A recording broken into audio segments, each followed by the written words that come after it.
Hello, one and all. This is No Cap Chit. My name's Wallace. Welcome back if you've been here before, and if not, if this is your first time, welcome. On this channel, it's a Q&A format channel. I don't do any editing. I just start the camera, talk, stop the camera. And it's basically for my kids to provide questions and give answers to questions that they're not asking right now, but they may in the future. And you may find this information educational, informative, and as such, welcome.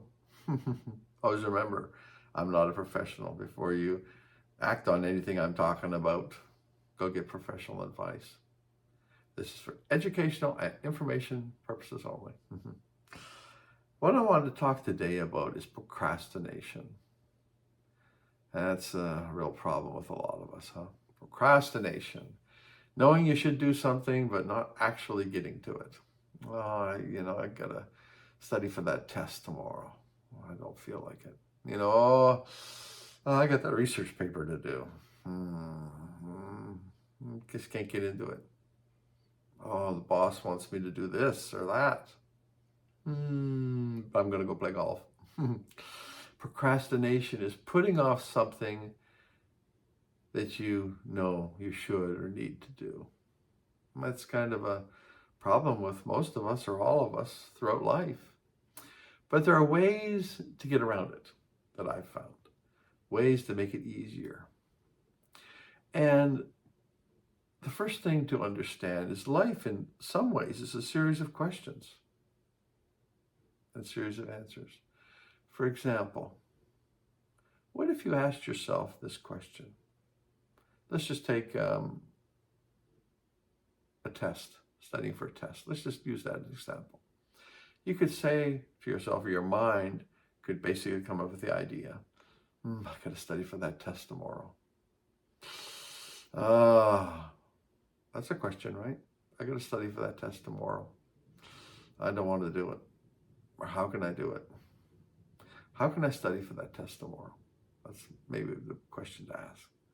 How can I study for that test tomorrow?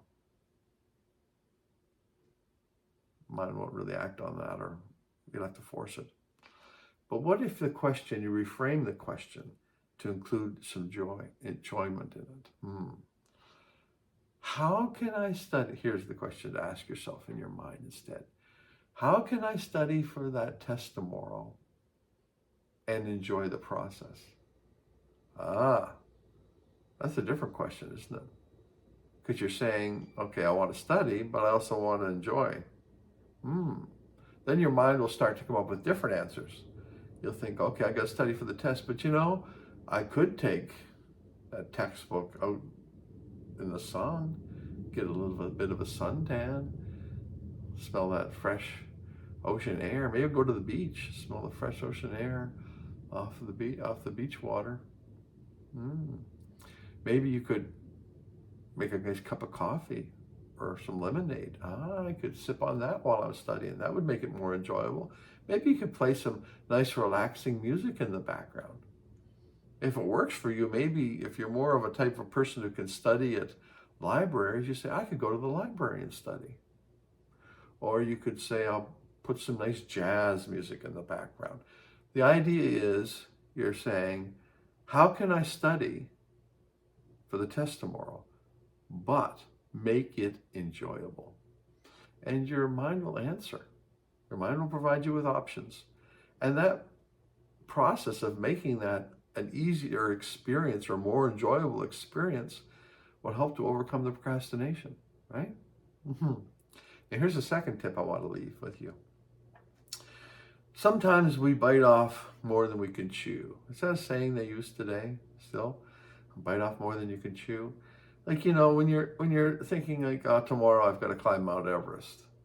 Well, sure, you're going to procrastinate that. You're not going to do it. You think, oh my, that's a big goal, isn't it? Or tomorrow I'm going to run a marathon. Oh, but what if you don't put that sort of pressure on yourself? What if you just do a few steps, like they say, how did the long march or the long walk begin? You know what the answer to that is? One foot in front of the other. So, in the terms of, say, let's go back to the example of studying for the test. Don't say, well, I've got to do these 10 chapters. Don't do that. Just say, I'm going to open the book and I'm just going to read the first paragraph. And if you read the first paragraph, you've been successful, right? You've set a goal. You're going to open the textbook and read the first paragraph. But then you'll find once you get moving in that direction, like Isaac Newton would say, the inertia, the laws of motion, you'll keep going. Your mind will say, oh, that first paragraph wasn't too bad. I've got a few more minutes. I'll read the second paragraph and the third paragraph. And you'll get momentum going, and you'll find out you did more than you intended when you first sat down. So don't make it a big, worrisome project. Just get started. Just do a little bit. And you'll find that, I think I've found you'll do more than you initially had thought you could. So those are some tips for overcoming procrastination. I could probably think of a few more, but I'll create a video for those in the future, I guess. But that's it for now. And that's today's Q&A. Hope you liked it. I'm going to sign off now.